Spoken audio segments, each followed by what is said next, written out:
ഇന്ന് ഏപ്രിൽ 1 ലോക വിഡ്ഢി ദിനം.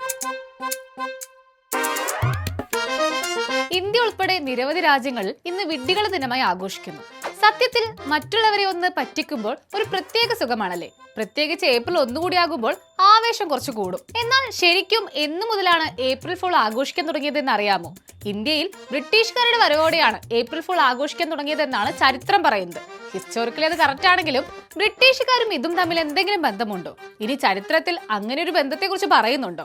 ഒരു പടി ഇങ്ങോട്ട് കിട്ടുമ്പോൾ അത് ഇരട്ടിയാക്കി അങ്ങോട്ട് കൊടുക്കുക എന്ന് മാത്രമാണല്ലോ ഇതുവരെ ഏപ്രിൽ 1 നമ്മൾ എല്ലാവരും ചെയ്തുകൊണ്ടിരുന്നത്.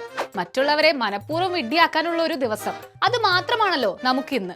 പക്ഷേ ഇതിന് പിന്നിൽ മറ്റു കഥകളുണ്ട്. അതിൽ ഒന്ന് ജൂലിയൻ കലണ്ടറുമായി ബന്ധപ്പെട്ട കഥയാണ്. BC 45 ഫ്രാൻസ് ഭരിച്ചിരുന്ന ജൂലിയസ് സീസർ കൊണ്ടുവന്ന ജൂലിയൻ കലണ്ടർ പ്രകാരം പാശ്ചാത്യ രാജ്യങ്ങളിലും പുരാതന ഇന്ത്യയിലും ഉൾപ്പെടെ ഏപ്രിൽ 1 പുതുവർഷമായി ആഘോഷിച്ചിരുന്നു. എന്നാൽ 1582 അന്നത്തെ മാർപ്പാപ്പയായിരുന്ന പോപ്പ് ഗ്രിഗറി 13 ഈ കലണ്ടർ അങ്ങ് പരിഷ്കരിച്ചു. പരിഷ്കരിച്ച കലണ്ടറിനെ ഗ്രിഗോറിയൻ കലണ്ടർ എന്നും പേരും നൽകി. ഗ്രിഗോറിയൻ കലണ്ടർ പ്രകാരം പുതുവർഷം ഏപ്രിൽ 1 നിന്നും ജനുവരി 1 മാറ്റി.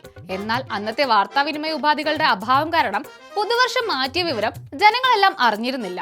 ഇതോടെ കുറെ ആളുകൾ ജനുവരി 1 മറ്റു ചിലർ ഏപ്രിൽ 1 പുതുവർഷം ആഘോഷിക്കാൻ തുടങ്ങി. പുതിയ കലണ്ടർ നിലവിൽ വന്ന ശേഷവും ഏപ്രിൽ 1 പുതുവർഷം ആഘോഷിച്ചവരെ പുതുലോകം മണ്ടന്മാരെന്ന് വിളിക്കാൻ തുടങ്ങി.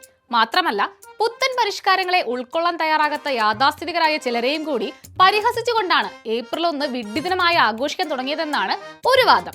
ഇനി രണ്ടാമത്തെ കഥ. ഗ്രീക്ക് ദേവതയായ സെറസിന്റെ മകൾ പ്രോസ്പിരായെ പ്ലൂട്ടോ ദേവൻ തട്ടിക്കൊണ്ടുപോയതുമായി ബന്ധപ്പെട്ട കഥയാണ് രണ്ടാമത്തേത്. മകളുടെ കരച്ചിൽ കേട്ടെത്തിയ സെറസ് മാറ്റല് കേട്ട ഭാഗത്തേക്ക് ഓടിയതാണ് വിഡ്ഢിദിനവുമായി ബന്ധപ്പെടുത്തി പറയുന്ന കഥ.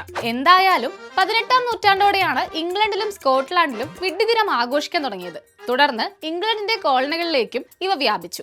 പോർച്ചുഗീസുകാർ ഈസ്റ്റർ നോമ്പിന് 40 ദിവസം മുമ്പുള്ള ഞായർ തിങ്കൾ ദിവസങ്ങളിലായിട്ടാണ് വിഡ്ഢിദിനം ആഘോഷിക്കുന്നത്. മെക്സിക്കോയിൽ ഡിസംബർ 28 വിഡ്ഢിദിനം ആഘോഷിക്കുന്നത്. വിഡ്ഢിദിനത്തിൽ വിഡ്ഢികളാക്കപ്പെടുന്നവരെ ഇംഗ്ലണ്ടിൽ ന്യൂഡി എന്നും ജർമ്മനിയിൽ ഏപ്രിനാർ എന്നാണ് വിളിച്ചിരുന്നത്. ഫ്രഞ്ചുകാർ ഏപ്രിൽ ഫിഷ് എന്നും വിളിക്കും. ഇത്തരക്കാരെ ഏപ്രിൽ ഗോക്ക് എന്നാണ് സ്കോട്ട്ലൻഡിൽ അറിയപ്പെടുന്നത്. ലോകത്തെവിടെയായാലും ഏത് സമയത്തും 24 വാർത്തകളും ഓഗ്മെന്റഡ് റിയാലിറ്റി പാക്കേജുകളും എക്സ്പ്ലെയിനറുകളും വിശദമായി കാണാൻ ഞങ്ങളുടെ യൂട്യൂബ് ചാനൽ നിങ്ങൾക്ക് സബ്സ്ക്രൈബ് ചെയ്യാം.